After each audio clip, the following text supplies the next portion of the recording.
Alright, welcome. So I want us to look at the Izotope Idrum, which is also just like a step sequencer, just like the step sequencer you see over here, and also a drum machine. It's just one of the best and new drum machines in town, and it works perfectly with FL Studio. So let's load it into our FL Studio. Let's insert Izotope Idrum. If this light you see over here, that is the sync button, if this light you see over here is off, it means it is not connected or it is not synchronized with the host, which is the FL Studio. So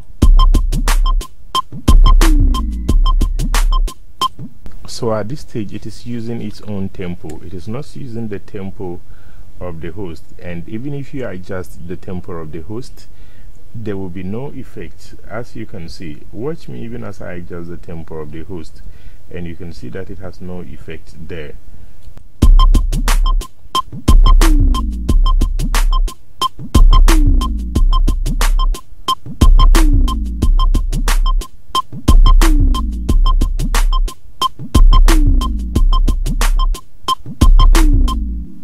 So you can see that it has no effect there. So when I sync it by clicking the synchronize button, it now works with the FL Studio as a host. So I have now synced it. So we use the play of FL Studio, and after this I'm going to adjust the tempo.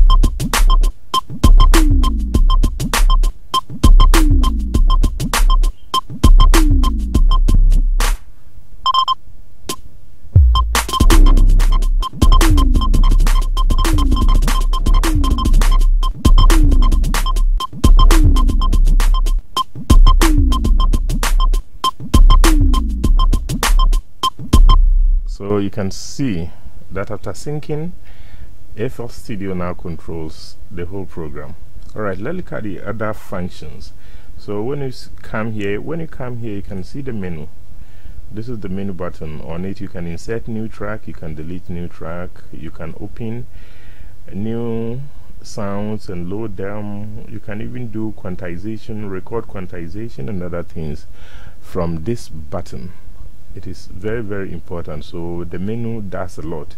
You can save your preset and load them there. Then we have the load button.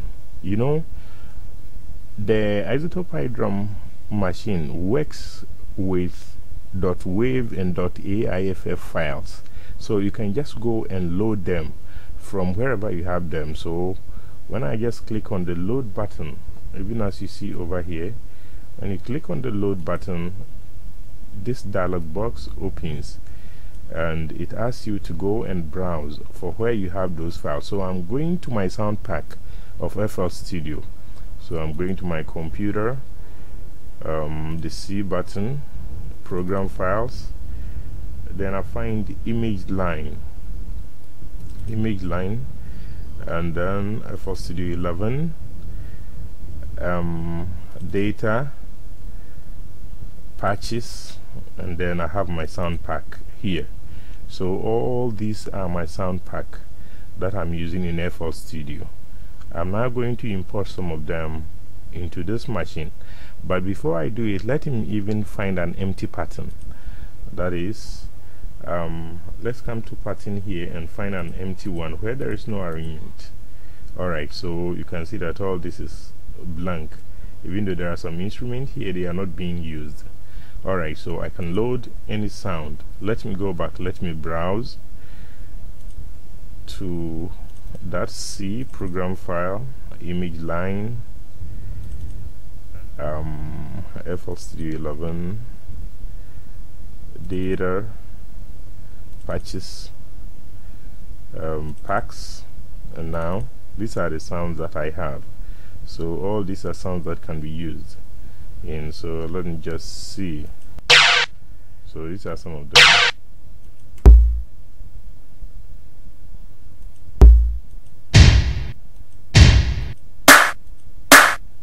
I think I like one of those, so let me just load it in. I have loaded that in here. To the next track I'm going for a kick. So let me go here to and browse to the FL Studio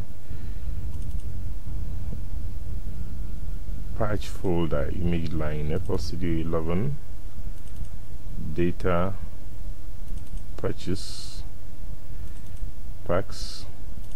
So let me see if I can get a kick here.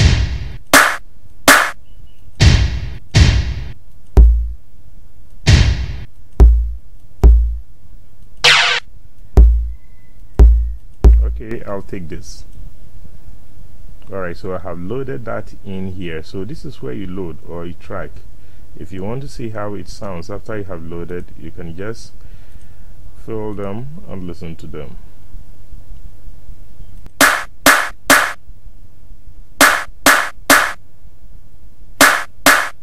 And this is my kick. I just loaded.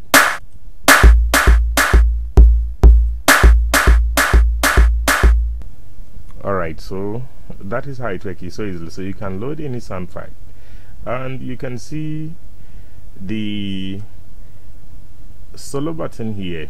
If you highlight it, that is the only one which is going to work. Yes. So as you saw, I just soloed this, and I can also mute this so that it will not sound. Only the other one. So it's just the same thing. It works like any other drum machine or step sequencer. So that is it. Then you have here the selector. When you click on this, it shows the folder from which we picked the sound that we are using currently and their names. So from here too, you can pick easily. Then you can use these buttons over here to scroll to the next beat or to the next sound. Let me solo this so that we do some of the scrolling I'm talking about here.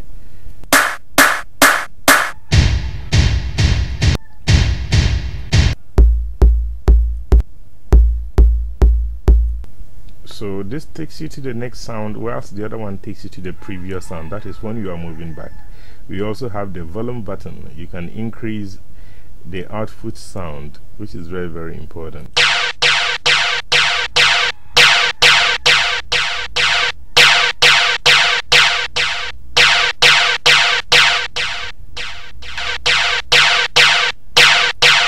The grabber, when you are on this, you can just hold this and drag it anywhere you want. You can bring it down here.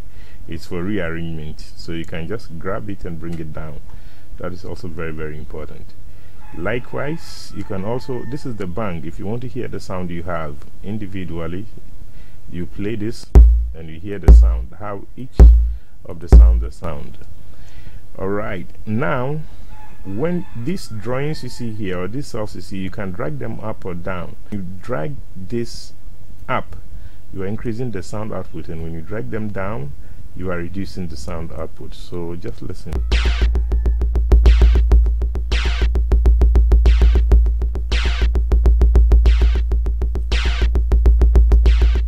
Alright, you can also pan. We have the pan button just here, so you can also pan this left and right. So let's hear this.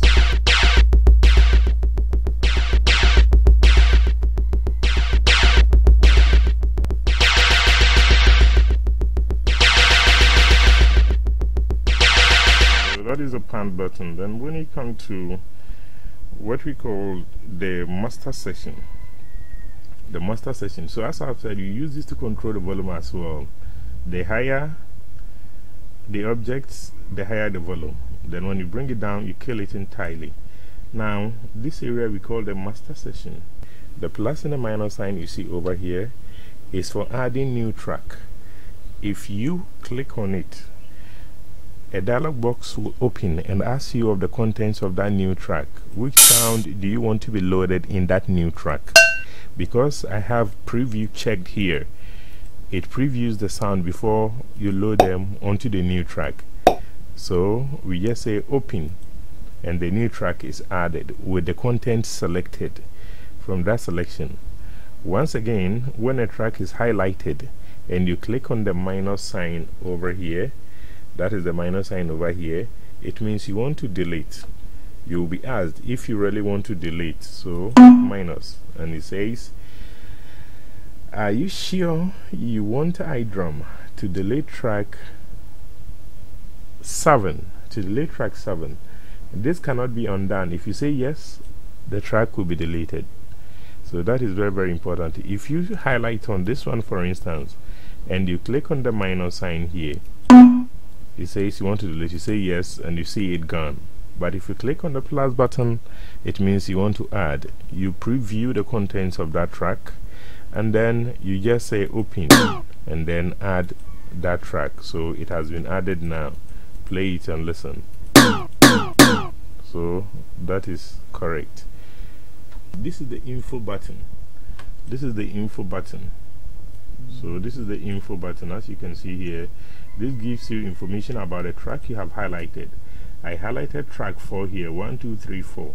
If you want to have more information about whatever you have, as far as that thing is concerned, this is track 4. Then you have other output, and then parameters, MIDI controllers, and pitch, decay.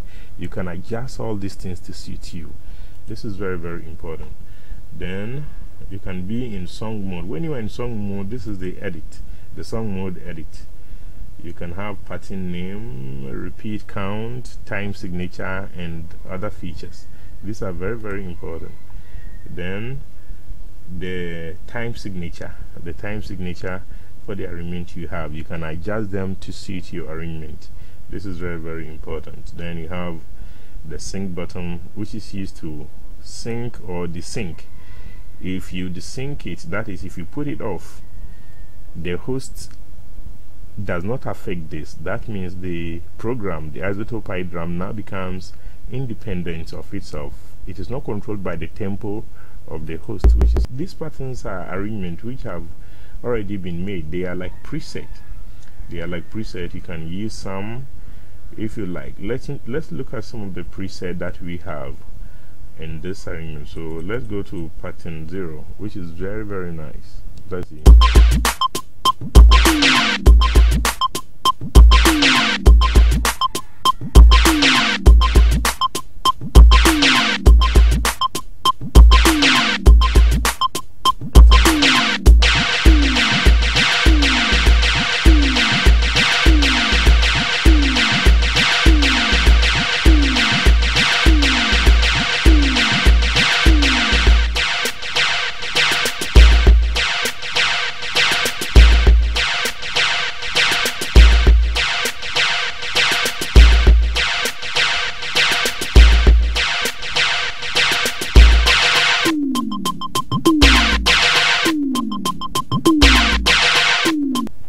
Come here, you can do a twist. You can do a twist. That is, you can add some twist to it, and then you have other features here. Then this grab button, whatever arrangement you have over here, you can just send it into the step sequencer. This is the grab, the arrangement grab button. You can just drop the MIDI arrangement you see over here. You can just drop it into the step sequencer of your host. Just drag it and just drop it in here, and you can send it to piano roll to do some editing. It's as easy as that.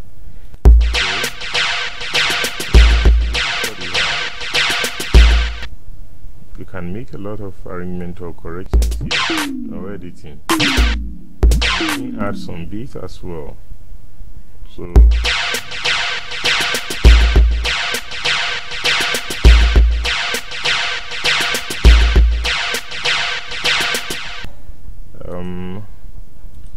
you can also send this whole thing to piano roll and do some arrangement there if you are interested. So this is what we have.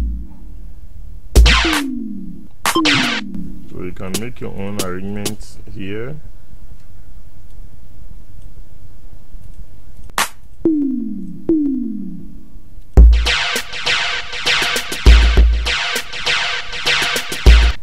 You can just send it into an arrangement just by going into the playlist and then replacing these things there.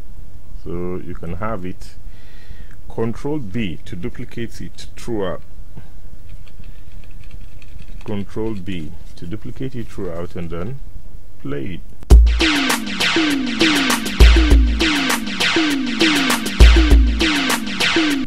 And don't forget, you can also record.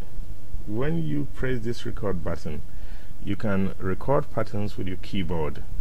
You can just highlight this, the record button, and then let's find an empty pattern.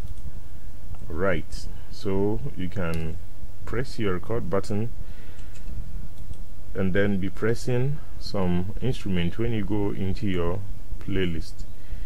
So I can just do this.